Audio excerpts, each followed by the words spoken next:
GPN Bihar में आपका स्वागत है। आज के राजनीतिक दिशा और दशा पर चर्चा करने के लिए हमारे साथ जो मेहमान उपस्थित हैं वो पूर्णिया में किसी परिचय के मोहताज नहीं है। उनका नाम है डॉक्टर एस.एम. झा। वो यहाँ शिक्षा जगत के एक मशहूर हस्ताक्षर रहे हैं, पूर्णिया राजनीतिक जगत के एक मशहूर हस्ताक्षर रहे हैं और पूर्णिया के अधिवक्ताओं में वो अलग ही एक चर्चा के विषय हैं। मैं स्वागत करता हूँ जीपीएन बिहार में डॉक्टर एस.एम. झा जी। बहुत बहुत धन्यवाद।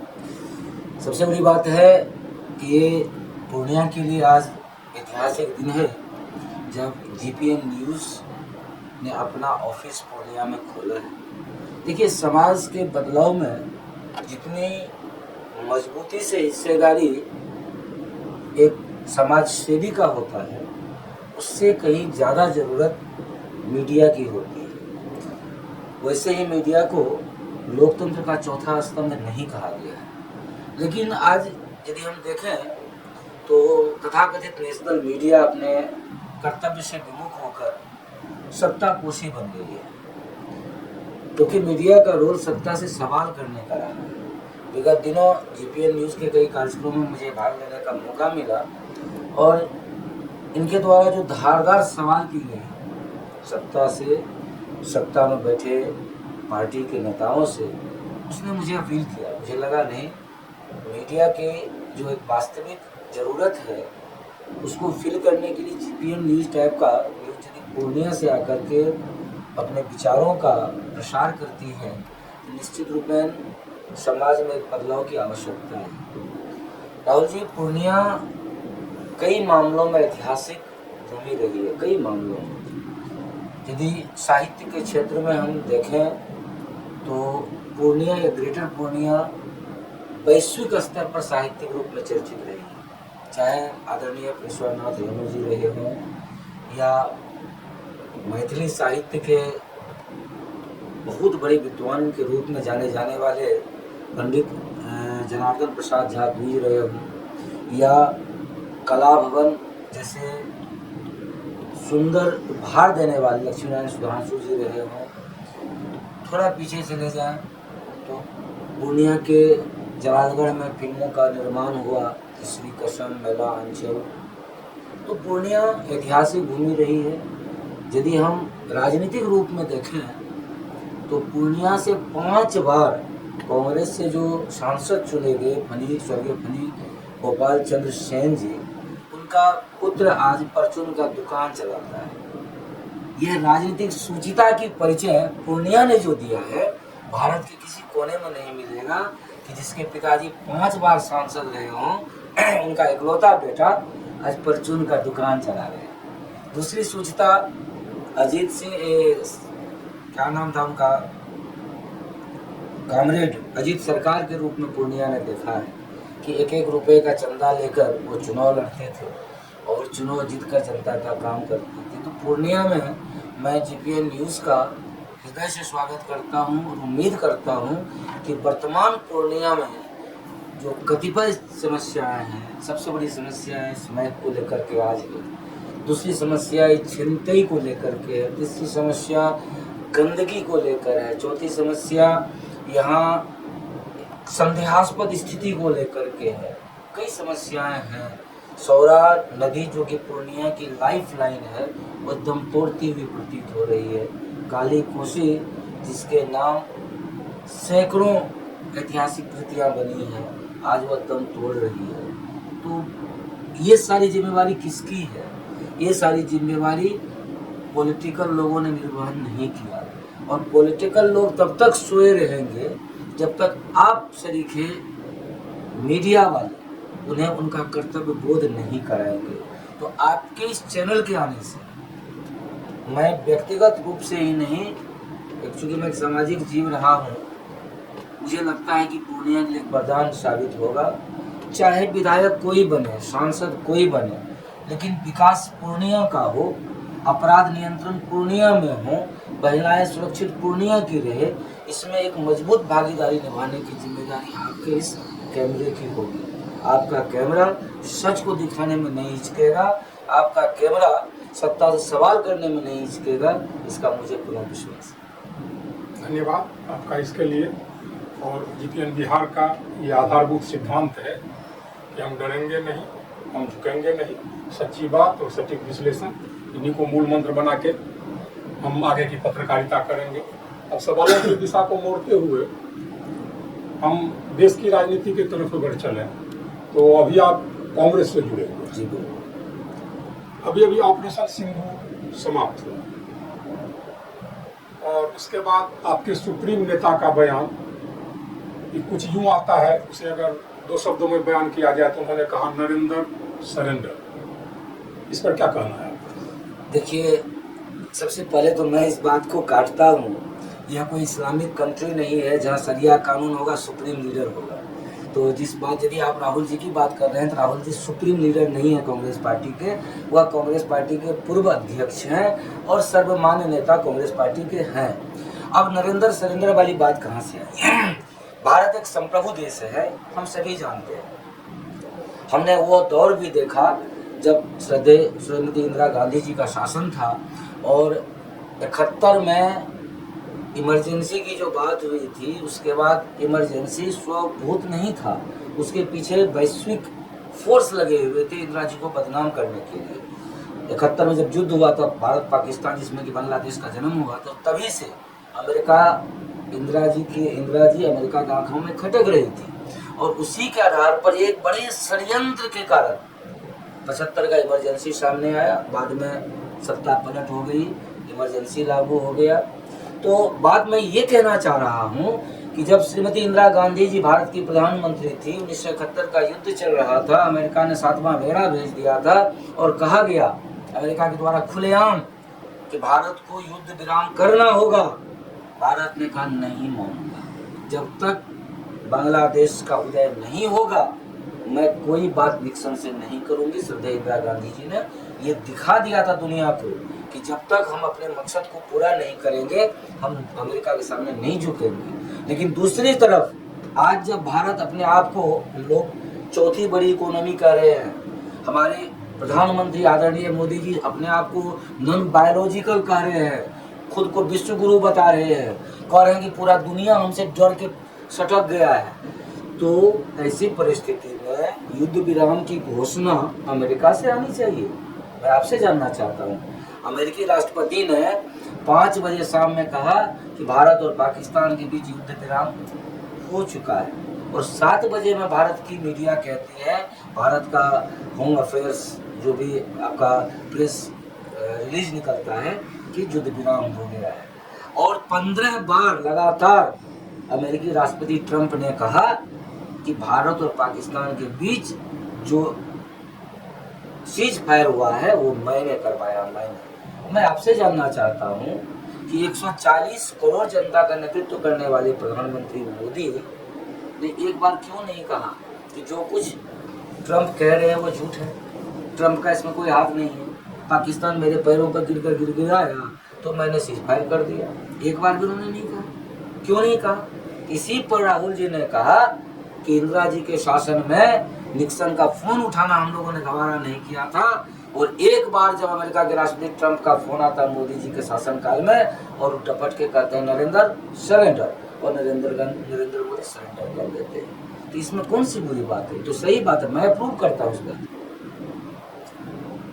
इसका खंडन तो भारतीय विदेश मंत्रालय की तरफ से भी आया और ट्रंप ने भी बाद में अपने बयान पर अपना स्टैंड बदल लिया और विगत समय में हम लोगों ने ईरान और इसराइल की लड़ाई में भी इस तरह की बात देखी। करिए तो दूसरा मुद्दा है, जहाँ तक बांग्लादेश का मुद्दा है, विपक्षियों की तरफ से ये प्रश्न भी उठाया जाता है कि अपने 67 सैनिकों को आप यहाँ नहीं करवा पाए और हमारे सैनिकों के द्वारा गिरफ्तार किए गए 93,600 सैनिक आपने छोड़ दिया।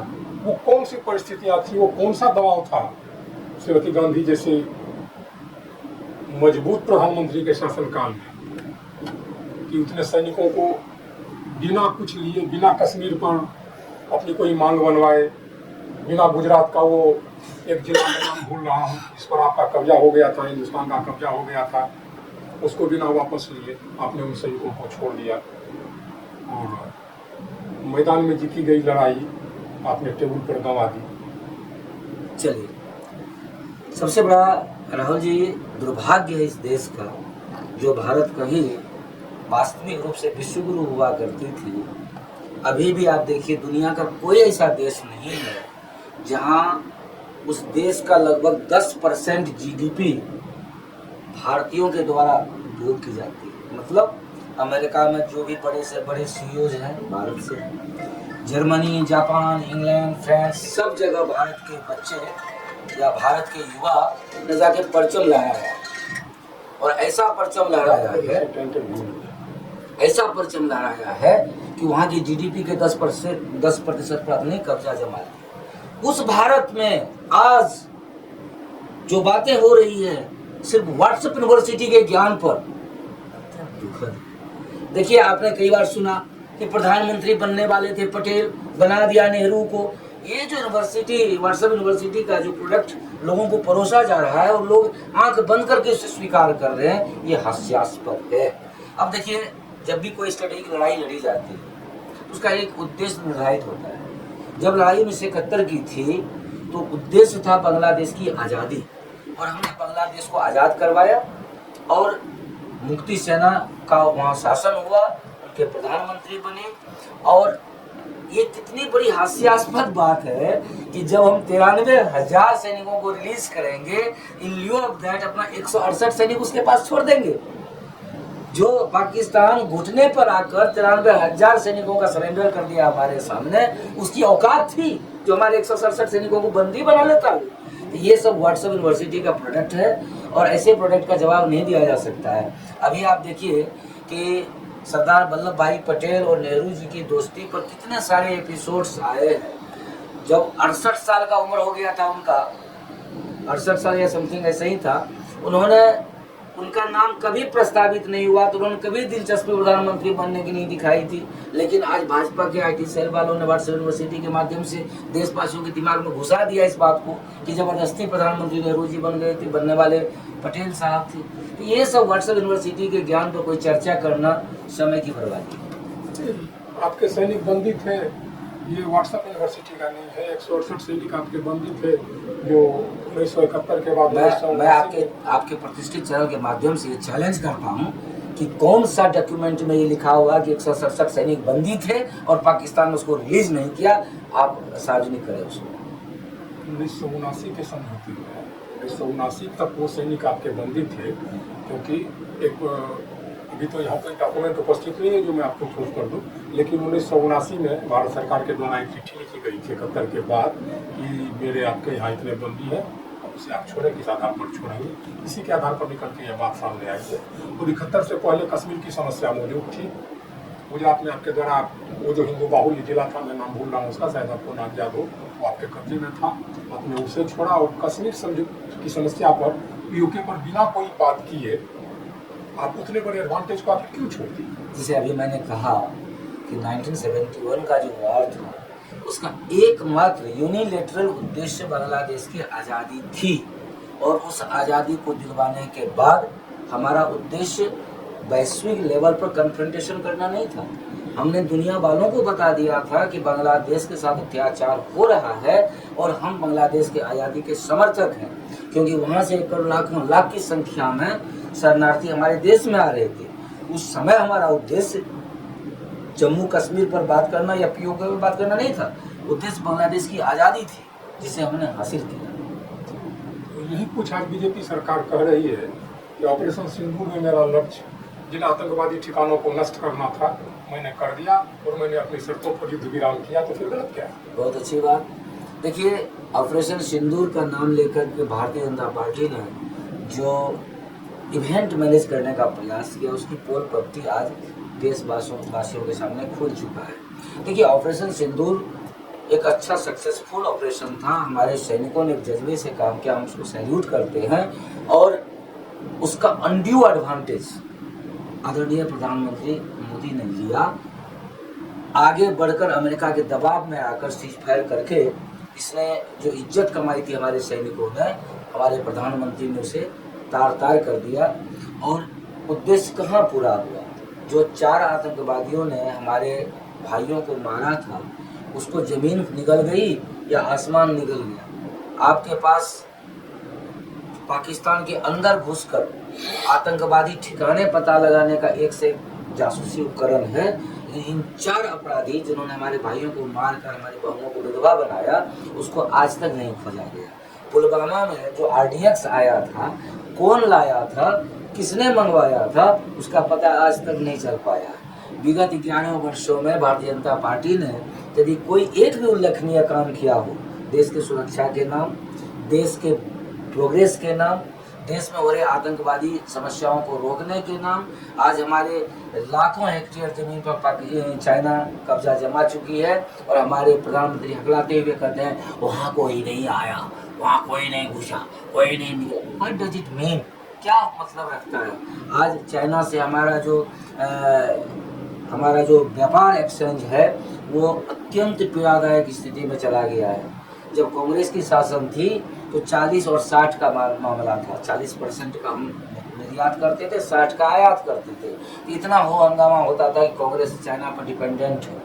आज का स्थिति क्या है कि 96 और 4% की स्थिति में हम आ गए हैं। हम अपना प्रोडक्शन घर भेजते हैं 4% और उधर से खरीदते हैं 96%। यदि चाइना आज ब्रेक लगा दे तो हमारा इकोनॉमी रुक जाएगा। तो हमारे प्रधानमंत्री ने विगत 11 वर्षों में कौन सा नया काम किया है? सिर्फ सिवाय थोथलेबाजी का। कोई मामला हो तो नेहरू को रिस्पॉन्सिबल ठहरा दो, इंदिरा जी को ठहरा दो, राजीव जी को ठहरा दो। अरे भाई, यदि कांग्रेस उतनी ही अच्छी शासन में लगातार रहती तो देशवासियों ने आपको वोट नहीं दिया होता, आपने सर माथे नहीं बैठाया होता। मैं बीइंग ए कांग्रेस लीडर स्वीकार करता हूँ कांग्रेस से बहुत सारी गलतियां हुई होगी, तब तो देश मुझसे नकारा। लेकिन आपने कौन सा अचीवमेंट ला के देशवासियों को दिखाया?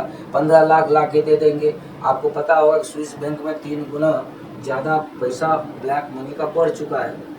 आपने कहा था कि जो देश को बेच दिया कांग्रेस ने, 54,000 करोड़ की मतलब विदेशी ऋण ले लिया है और आज 210 लाख करोड़ पर पहुंचा दिया आपके 11 वर्षों में। आपने जब कांग्रेस का शासन था तो भुखमरी सूचकांक में हम 78 या 77 नंबर पर थे। जब मोदी जी आए 101वें स्थान पर पहुंचा दिया। क्या है ये? सिवाय पेंटिंग, डेंटिंग और पैकेजिंग का मोदी जी ने कुछ नहीं किया है।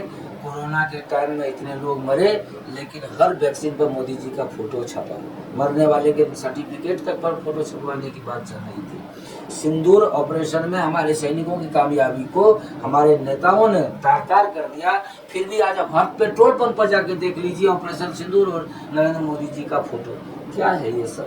देश के साथ छलावा नहीं, हमारे सैनिकों का अपमान नहीं, तो आखिर है क्या ये तो हर राजनेता के दौर में हुआ है। बांग्लादेश के निर्माण का श्रेय श्रीमती इंदिरा गांधी को मिला। जहाँ तक आपने चाइना की बात की तो ये भी आरोप है आप पर कि तिब्बत आपकी नीति के कारण गंवाया गया। 1962 की जंग में आपने लेह और लद्दाख का बहुत सारा क्षेत्र गंवाया।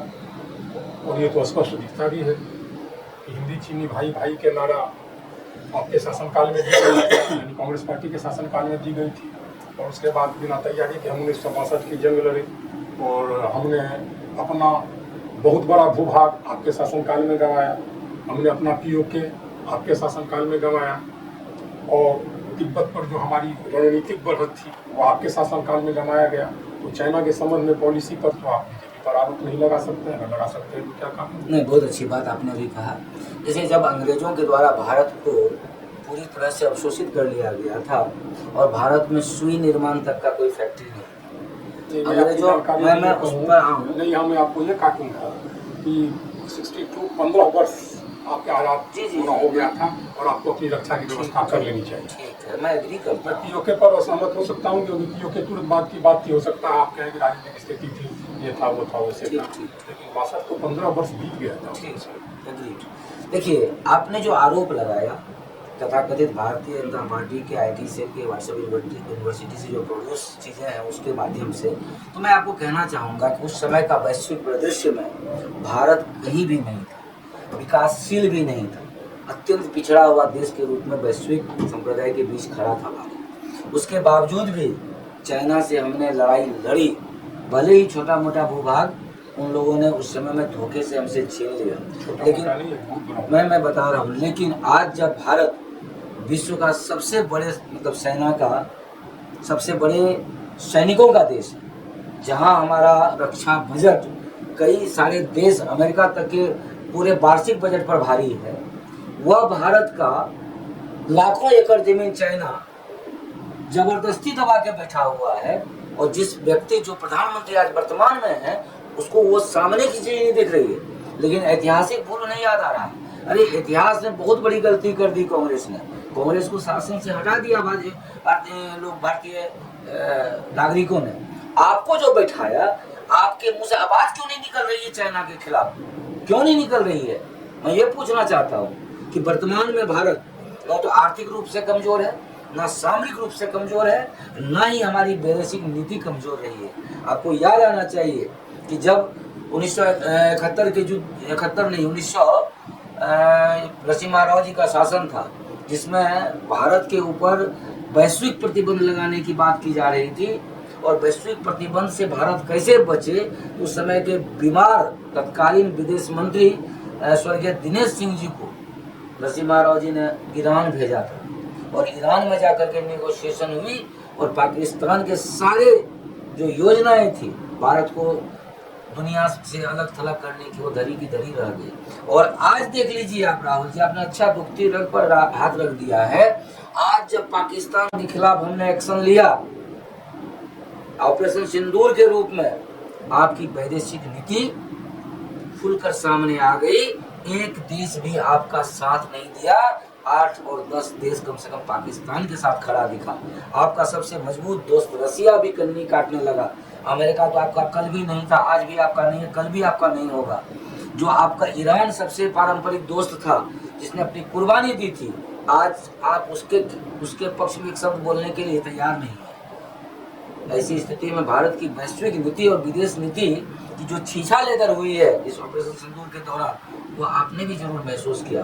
कहा यह जाता है कि जिस रसिया के दोस्ती की आप बात कर रहे हैं, कांग्रेस सरकार में नीतियाँ अच्छी हो या बुरी, मैं इस पर टिप्पणी नहीं करना चाहता, लेकिन कहा यह जाता है कि रसिया से उस दोस्ती के बदले हमने रसिया के कई शर्त माने थे, हमने पीवी पर्स उनके कहने पर समाप्त किया था, हमने बैंकों का राष्ट्रीयकरण उनके कहने पर किया था, अपने संविधान की प्रस्तावना में समाजवाद और धर्मनिरपेक्षता का प्रस्ताव जोड़ा था, ये उनके कहने पर था। हमने कीमत चुकाई रसिया के पॉलिसी। आपके इस भोलेपन का मैं फैन हो गया।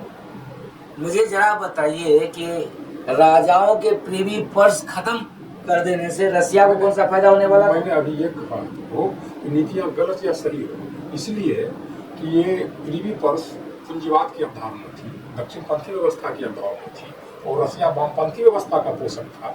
वो संपूर्ण विश्व को, जैसे हम लोग कहते हैं, वैदिक मेरा अर्थ है त्रिवंतु विश्वम आर्यम, तो रसिया को समूचे विश्व को कम्युनिस्ट करना था। तो अब कम्युनिस्ट की तरफ कैसे बढ़े, इसके लिए रसिया का दावा था। वो नीतियाँ सही हो सकती हैं या गलत हो सकती है, मेरा इस पर कोई टिप्पणी नहीं है, लेकिन कहा यह जाता है कि आपने रसिया के दबाव के चलते इन नीतियों को लागू किया, और उसी के कारण आपका जब अमेरिका का साथ में मेरा आया तो रसिया ने अपना बोर्स को फ्लीट यहाँ भेजा। चलिए, मैं आपसे इस बारे में सहमत बिल्कुल नहीं होऊंगा, कारण कि हम लोग को ये चीज़ देखना होगा कि किसके कहने पर क्या कर रहे हैं और उसके बाद में उसको क्या बेनिफिट पहुंचाए। आज अमेरिका के कहने पर मोदी जी चल रहे हैं और उसको बेनिफिट पहुंचाने के लिए आपके सामने आपको दिख रहा है। मैं आपको बता रहा हूँ ना, फिर आपको जरा देर के लिए रोकूंगा। एक बेनिफिट तो स्पष्ट नजर आया कि 1965 की लड़ाई के बाद ताशकंद के समझौते में संदेहास्पद परिस्थिति में शास्त्री जी की मौत हुई। आपने अभी तक उसकी जांच रिपोर्ट को सार्वजनिक नहीं किया कि हमारे पूर्व प्रधानमंत्री क्यों और किस परिस्थिति में हारे। वहाँ का जो समझौता हुआ उन पर वास्तविक रूप से उनके दस्तखत के बाद उन्होंने देश को बिना संबोधित किए, देश को बिना उसकी वस्तुस्थिति बताए वो वहाँ मारे गए, और आपने कोई जांच रिपोर्ट नहीं। तो आपके पास भी तो देखिए, मैं कहना चाहूँगा कि बाद में शासन 2-3 बार भारतीय जनता पार्टी के पास आई, उससे पहले भी जनता पार्टी के पास आई। तो ये कोई पर्सनल फाइल तो था नहीं कि कांग्रेस के पॉकेट में रहने वाला फाइल था, तो सार्वजनिक फाइल था, ये लोग ही जांच करवा लेते, वो अलग चीज़ है। मैं सिर्फ इतना कहना चाहता हूँ कि अमेरिका और मोदी जी का जो आज साथ है, उसमें जो अमेरिका का हित सुरक्षित है वो आपके सामने है। आज देखिए BSNL खत्म हो गया। अब आपको पता है कि बीच में जब दोस्ती थी ट्रंप का क्या नाम है एक्स वाले से, एलन मस्क से, तो इंडिया में एलन मस्क का सैटेलाइट और डेटा बेचेगा, एग्रीमेंट हो चुका है। यहाँ उनका कार आ रहा है, तो तो चाइना पर डिपेंडेंसी के कारण आपका सारा जितना भी इंफ्रास्ट्रक्चर आपके अंदर निर्माण होने की क्षमता थी देश को, वो सारा इंफ्रास्ट्रक्चर को ख़त्म कर दिया गया।